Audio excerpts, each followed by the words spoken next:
शोभना भरतिया जी, Hindustan times के आपकी team के सभी सदस्य,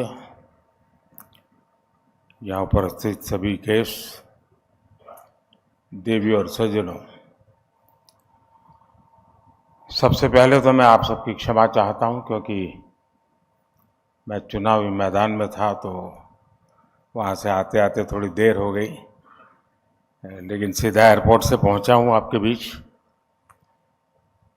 शोभना जी बहुत बढ़िया बोल रही थी।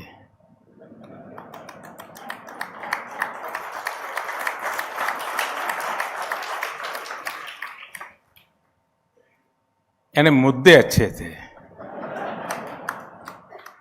जरूर कभी न कभी पढ़ने को भी मिलेगा। चलिए, उसमें देर हो गई।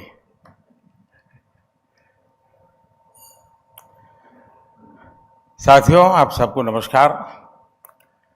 हिंदुस्तान टाइम्स लीडरशिप समिट में एक बार फिर आपने मुझे यहाँ निमंत्रित किया, इसके लिए मैं एसटी ग्रुप का बहुत बहुत धन्यवाद करता हूँ। 2014 में जब हमारी सरकार बनी थी और हमारा सेवा काल शुरू हुआ था, उस वक्त इस समिट की थीम थी रीशेपिंग इंडिया। यानी एसटी ग्रुप ये मानकर चल रहा था कि आने वाले समय में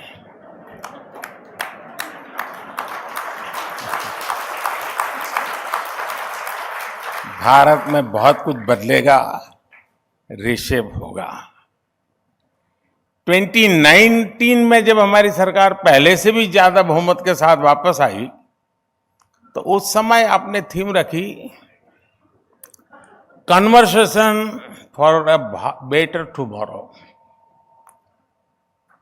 आपने एसटी समिट के माध्यम से दुनिया को संदेश दिया कि भारत एक बेहतर भविष्य के रास्ते पर आगे बढ़ रहा है। अब 2023 में जब देश में अगले वर्ष होने वाले चुनाव की चर्चा हो रही है तो आपकी थीम है बियॉन्ड बैरियर्स। और मैं जनता के बीच रहना जीने वाला इंसान हूं, पॉलिटिकल आदमी हूं तो और जनप्रतिनिधि हूं, तो मुझे उसमें कुछ एक संदेश दिखता है।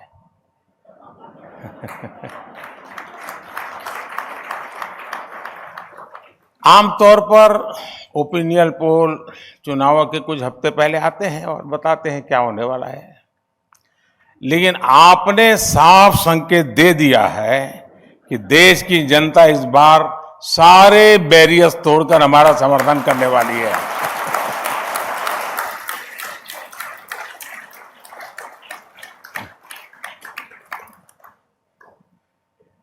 (2024) election results will be beyond barriers.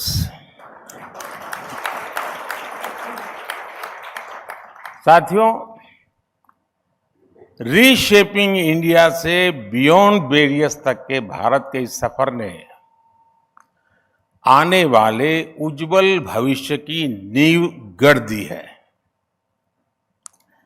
इसी नींव पर विकसित भारत का निर्माण होगा, भव्य और समृद्ध भारत का निर्माण होगा। लंबे समय तक भारत और हम भारतीयों को अनेक बैरियर्स का सामना करना पड़ा। हम पर हुए हमलों और गुलामी के लंबे कालखंड ने भारत को बहुत सारे बंधनों में बांध दिया था। स्वतंत्रता आंदोलन के समय जो एक ज्वार उठा, जो जज्बा पैदा हुआ, सामूहिकता की जो भावना पैदा हुई, उसने ऐसे कई बंधनों को तोड़ दिया था। आजादी के बाद उम्मीद थी कि यही मोमेंटम आगे भी जारी रहेगा, लेकिन दुर्भाग्य से ऐसा हो नहीं पाया। अनेक तरह के बंधनों में बंधा हुआ हमारा देश उस रफ्तार से आगे नहीं बढ़ पाया जितना उसका सामर्थ्य था।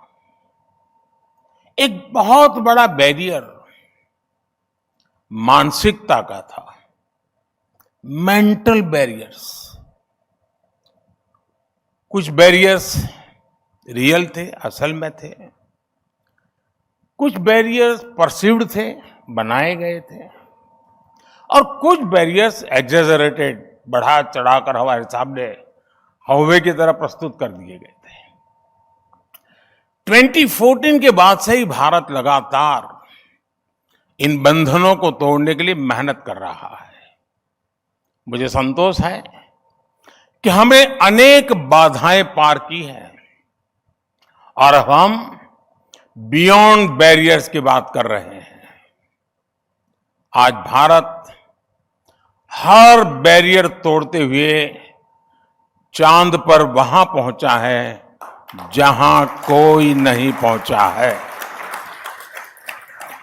आज भारत हर चुनौती को पार करते हुए डिजिटल ट्रांजैक्शन में नंबर 1 बना है। आज भारत हर बाधा से निकलकर मोबाइल मैन्युफैक्चरिंग में लीड कर ले रहा है। आज भारत स्टार्टअप्स की दुनिया में टॉप 3 में है।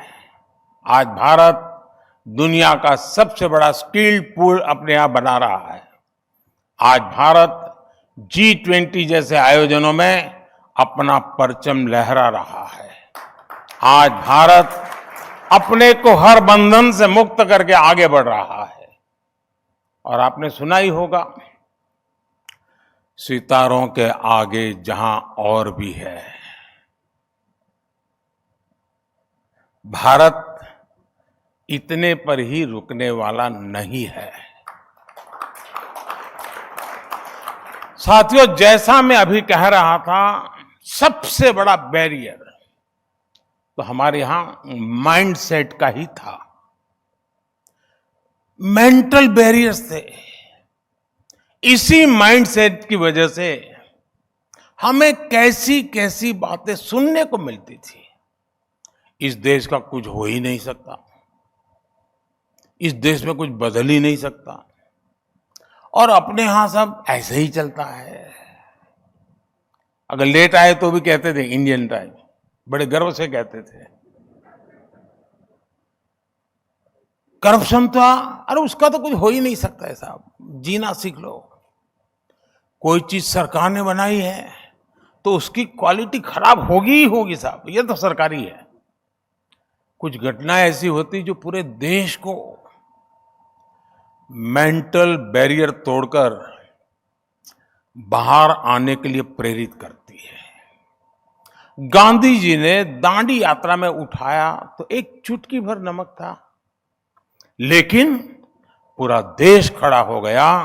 हम आजादी प्राप्त कर सकते हैं, लोगों का ये विश्वास बढ़ गया था। अभी चंद्रयान की सफलता से कोई 140 करोड़ देशवासी अचानक वैज्ञानिक नहीं बन गए हैं, एस्ट्रोनॉट नहीं बन गए हैं, लेकिन पूरे देश एक आत्मविश्वास से भरा हुआ माहौल आज भी हम अनुभव कर रहे हैं।